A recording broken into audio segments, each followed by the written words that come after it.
Greetings, all.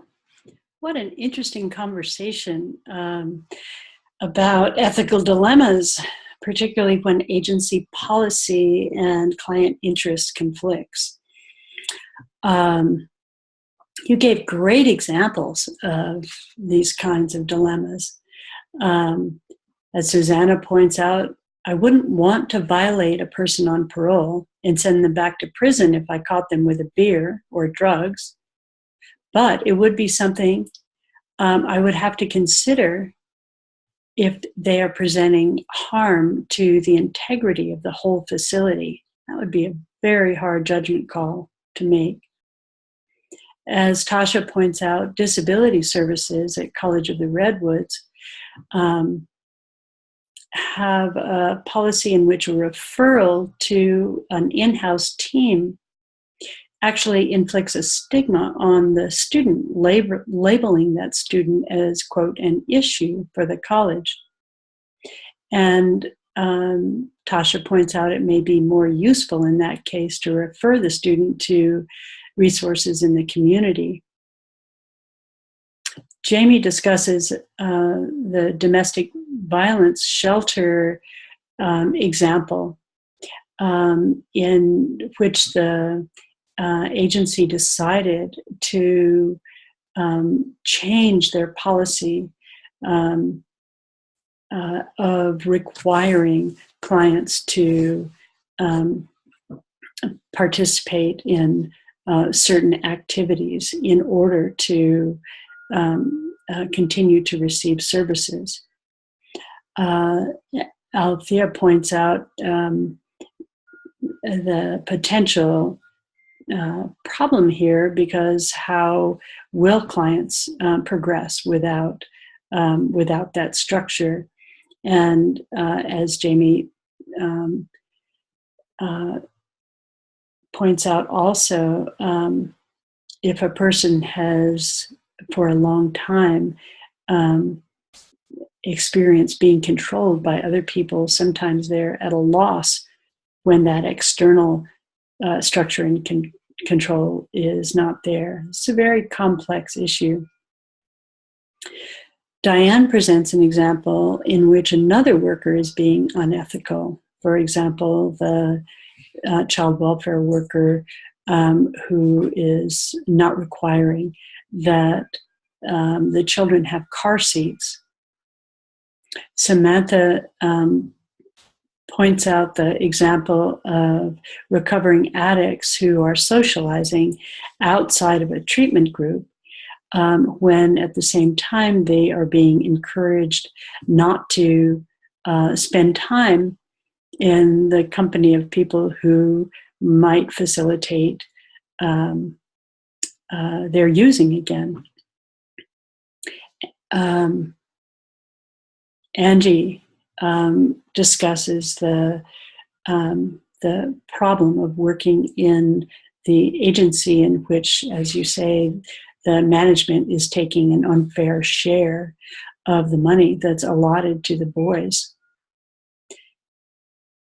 As Amber points out, and several of you reiterate, ethical dilemmas are everywhere in our field. We're human services workers, and learning to deal with ethical dilemmas should become second nature for us. Melissa points out the example of the home health client. And Althea points out that the home health client who, in this case, is asking the worker to work for them independently, Althea points out this could be an opportunity to communicate the client's concerns to the agency and advocate for her. Amber also points out complications that could arise if the worker does not tell the supervisor about the client's desire to have her work independently. As Amber points out, if she happens to mention that she asked you for that sort of help, to anyone else at the agency, you may lose the trust of your supervisor. Also, the client may try to solicit help with another person and put herself in a compromising situation. Rebecca points to the example of confidentiality in drug court. If a client confided in you that they've relapsed after their child has been placed back in the home, that might be hard, especially if the client was not in danger. If the child was not in danger. That's a very sticky dilemma there. You also discussed relationships, dual relationships, relationships in rural areas, the various ways that relationships can complicate how one might address an ethical dilemma. As Nicole points out, you may have a family member who is a CWS client. And practicing in a rural area, you are likely to see your clients in the community. It may be the agency's policy that you should not socialize or interact with clients in the community. However, these people may be people you have dual relationships with, and therefore your own boundaries as a professional have to be very clear. And also, it's not to anyone's advantage for a worker to ignore someone or not acknowledge them in public. So certainly in this case, an agency policy should not be taken too literally or to an extreme. Jamie gives the example of working at the Rape Crisis Center and learning about people who were perpetrators, people who she knew, or even people who had come to parties in her home. Amber suggests that ethical dilemmas might come up when there are conflicting stories. For example, when people make accusations based off anger or revenge instead of true events. For example, calling CWS hotline as a way to have revenge or express anger toward a person. Yurem points out another scenario that makes it challenging to help clients reach their goals if the social worker can't refer them to the best services available because of agency policies.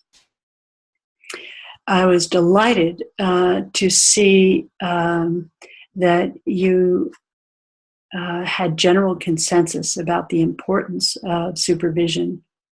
As Nicole points out, sometimes, for whatever reason, we're too emotionally involved with a situation to see clearly enough to make the right decision.